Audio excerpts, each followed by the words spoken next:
नमस्कार सभी को। आपका स्वागत है फिर से हर घर पाठशाला और जियो टीवी की इस नई वीडियो में। आज हम 7वीं कक्षा के सामाजिक विज्ञान विषय के एक और विषय या एक और किताब हमारा पर्यावरण में से 7वां अध्याय बस्तियां, परिवहन और सड़कें इत्यादि का जो पाठ है पाठ 7 वो पढ़ेंगे। तो आइए शुरू करते हैं। अध्याय 1 में आप पढ़ चुके हैं कि प्रारंभिक मानव भोजन एवं आवास के लिए पूर्ण रूप से प्रकृति पर निर्भर था, लेकिन समय के साथ उसने नए कौशल विकसित करके खाद्य पदार्थों का उत्पादन, घर बनाने, यातायात एवं संचार के बेहतर साधनों का विकास किया।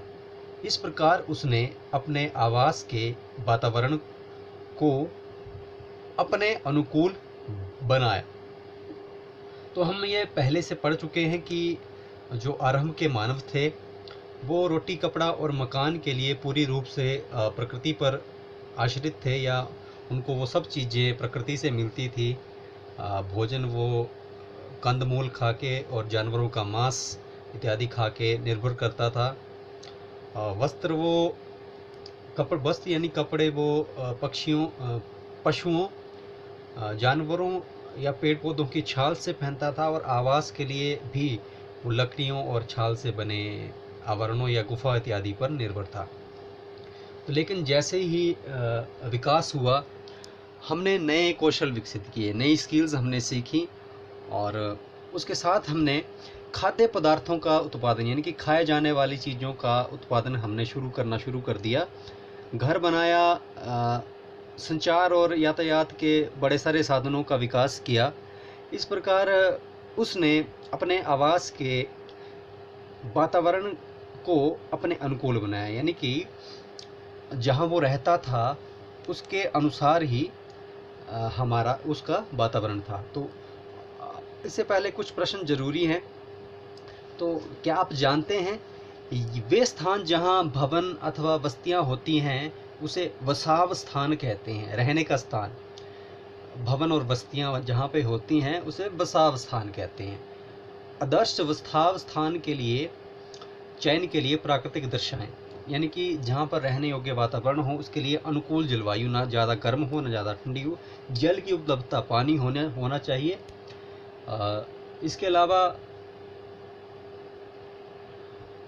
उपयुक्त भूमि जिसके ऊपर घर बनाया जा सके, और इसके अलावा घर बनाने के अलावा खेती इत्यादि की जा सके, और उपजाऊ भूमि खेती करने के लिए। तो अब हम बस्तियों के बारे में जानते हैं। तो बस्तियां वे स्थान हैं जहां लोग अपने लिए घर बनाते हैं। तो जहां पे हम लोगों के घर होते हैं उनको हम बस्तियां कहते हैं। प्रारंभिक मनुष्य वृक्षों एवं गुफाओं में निवास करते थे। जब उन्होंने फसलें उगाना आरंभ किया तो उनके लिए एक जगह स्थायी घर बनाना आवश्यक हो गया, क्योंकि उन फसलों का रख रखाव हमें करना पड़ना था या उनको करना पड़ना था, तो इसलिए वहाँ पे स्थायी घर बनाना ज़रूरी हो गया। बस्तियों का विकास नदी घाटियों के निकट हुआ। क्यों निकट हुआ? क्योंकि वहाँ पे जल इत्यादि उपलब्ध था, और नहाने के लिए, खाने पीने के लिए और अन्य जीवन की गतिविधियों के लिए जो पानी है वो बहुत ज़रूरी है। इसलिए नदी घाटियों के किनारे रहने का काम आरंभ हुआ, क्योंकि वहाँ पर्याप्त मात्रा में जल उपलब्ध था एवं भूमि उपजाऊ थी। जी, भूमि ज़रूर उपजाऊ थी, वहाँ पे खेती की जा सकती थी। व्यापार, वाणिज्य एवं विनिर्माण के विकास के साथ ही मानव बस्तियां बड़ी होती गई। जैसे ही व्यापार हुआ या व्यापारिक गतिविधियां चली या भवन निर्माण इत्यादि हुई, सड़कें बनी या अन्य निर्माण हुए, इसके साथ मानवों की जो बस्तियां थी, जो रहने की जगहें थी, वो बड़ी होती गई। नदी घाटी के निकट बस्तियां पनपने लगीं और सभ्यता का विकास हुआ। जो नदी घाटियाँ थी उसके आसपास ही लोग रहने लगे।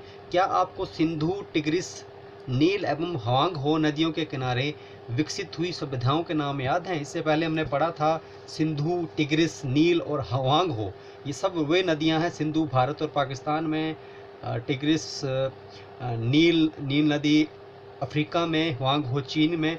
इसके किनारे सभी सभ्यताओं के नाम हमें मालूम होने चाहिए। ये हम देख पा रहे हैं एक मानव बस्ती जहाँ पे लोग रहते हैं, खेत हैं इनके आसपास के जंगलों को हम देख पा रहे हैं और पानी के किनारे हैं। एक आगे आगे हम बढ़ते हैं। तो बस्तियां स्थायी एवं अस्थायी हो सकती हैं। जो बस्तियां कुछ समय के लिए बनाई जाती हैं उन्हें अस्थायी बस्तियां कहते हैं। कुछ समय के लिए बनने वाली बस्तियों को जहाँ पे हम रहते हैं उन्हें अस्थायी कहते हैं। घने जंगलों, गर्म एवं ठंडे रेगिस्तान तथा पर्वतों के निवासी अक्सर अस्थायी बस्तियों में रहते हैं। वे आखेट, संग्रहण, स्थानांतरी कृषि एवं ऋतु प्रवास करते हैं। यद्यपि अधिकांश बस्तियां आज स्थायी बस्तियां हैं। इन बस्तियों में लोग रहने के लिए घर बनाते हैं। तो जो घने जंगलों में रहते हैं, गर्म और ठंडे रेगिस्तानों में रहते हैं और पर्वतों में रहते हैं, वो अस्थायी बस्तियों में रहते हैं। वे शिकार करते हैं, इकट्ठा करते हैं या एक जगह से दूसरी जगह पर होने वाली कृषि भी करते हैं और ऋतु प्रवास यानी कि एक ऋतु बदल जाने के बाद किसी और जगह पे चले जाते हैं। तो आजकल हम ज़्यादातर एक ही स्थान पे रहना पसंद करते हैं क्योंकि अब हमारी सभ्यता विकसित हो चुकी है। अब प्रश्न क्या है, ऋतु प्रवास क्या होता है? तो लोगों के मौसमी आवागमन को ऋतु प्रवास कहते हैं। जी, ऋतु प्रवास, लोगों के मौसमी आवागमन को ऋतु प्रवास कहते हैं। जो लोग पशु पालते हैं वे मौसम में परिवर्तन के अनुसार नए चारागाहों की खोज में निकल जाते हैं। तो जैसे कि जम्मू कश्मीर की बकरवाल प्रजाति है, जनजाति है, या हमारे हिमाचल प्रदेश में एक और जनजाति है गद्दी जनजाति, जो कि नए चारागाहों में गर्मियों में ठंडे स्थानों की ओर जाती है और ठंड में गर्म स्थानों की ओर चल जाते हैं। अब आगे जानते हैं कि मैरी का जन्मदिन था। केक काटने के लिए वह अपने मित्रों के साथ गुरप्रीत की प्रतीक्षा कर रही थी। तो आखिरकार थकी, हाँफती, खांसती हुई पहुंची। उसने बताया कि अत्यधिक इतना प्रदूषण है कि यातायात जाम क्यों होता है। तो शहरों में बढ़ती आबादी के कारण दिन प्रतिदिन वाहनों की संख्या जो है बढ़ती जा रही है। मैरी के पिता मिस्टर थॉमस ने कहा कि मैरी ने पूछा तब लोग शहर आते हैं। उसकी मां ने उत्तर दिया वे यहाँ नौकरी, बेहतर शिक्षा, चिकित्सीय सुविधा की तलाश में आते हैं। मैरी ने फिर पूछा यदि इतनी संख्या में लोग शहर आते हैं तो इतने सारे लोग कहाँ रहेंगे? तो मिस्टर थॉमस ने कहा यही कारण है कि अत्यधिक संख्या में गंदी बस्तियां, अवैध कब्जे वाली बस्तियां दिखाई देती हैं जहां लोग भीड़-भाड़ एवं अस्वास्थ्यकारी परिस्थितियों में रहते हैं। शहरों में जल एवं विद्युत की कमी एक सामान्य समस्या है। प्रसाद ने कहा हमारे गांव में बड़े सिनेमाघर, अच्छी सुविधाओं वाले स्कूल अथवा अच्छे अस्पताल नहीं है, लेकिन हमारे यहाँ बहुत सारी खुली भूमि है जहाँ सांस लेने के लिए ताज़ा हवा मिलती है।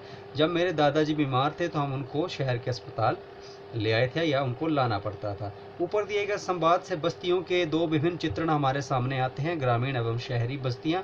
ग्रामीण बस्तियाँ ग्रामीण होती हैं जहाँ लोग कृषि, मत्स्य पालन, वानिकी, दस्तकारी एवं पशुपालन संबंधी कार्य करते हैं, और ग्रामीण बस्तियाँ सघन या प्रकीर्ण हो सकती हैं। सघन बस्तियों में घर पास पास बने होते हैं और प्रकीर्ण बस्तियों में लोगों के घर दूर दूर व्यापक क्षेत्र में फैले होते हैं। इस प्रकार की बस्तियां मुख्यतः पहाड़ी क्षेत्रों, घने जंगल एवं अति विषम जलवायु वाले क्षेत्रों में पाई जाती हैं। तो ये हम एक बस्तियों का नमूना देख पा रहे हैं। बस्ती जहाँ पे लोग रहते हैं, ये हमारे सामने एक सघन बस्ती है। सघन बस्ती यानी कि घनी बस्ती जहाँ पे लोगों के घर जो हैं वो घने बसे होते हैं। और एक बस्ती हमारे सामने ये है प्रकीर्ण बस्ती, यानी कि बिखरे हुए घरों वाले लोग। ये बहुत ही सुंदर जगह है पहाड़ों में, प्रकीर्ण बस्ती, ठीक है, जहाँ जो लोग बिखरे घरों में रहते हैं, जहाँ स्थान बहुत है और रहने का स्थान बहुत होता है। इस तरह से ये एक प्रकीर्ण बस्ती है। तो आज की वीडियो में हम इतना ही पढ़ेंगे। इसके अगले भाग में हम जानेंगे सड़कों, परिवहन के साधनों इत्यादि के बारे में। आज के वीडियो में इतना ही, मिलते हैं अगली बार। तब तक के लिए जय हिंद, जय भारत। सुरक्षित रहिए, स्वस्थ रहिए।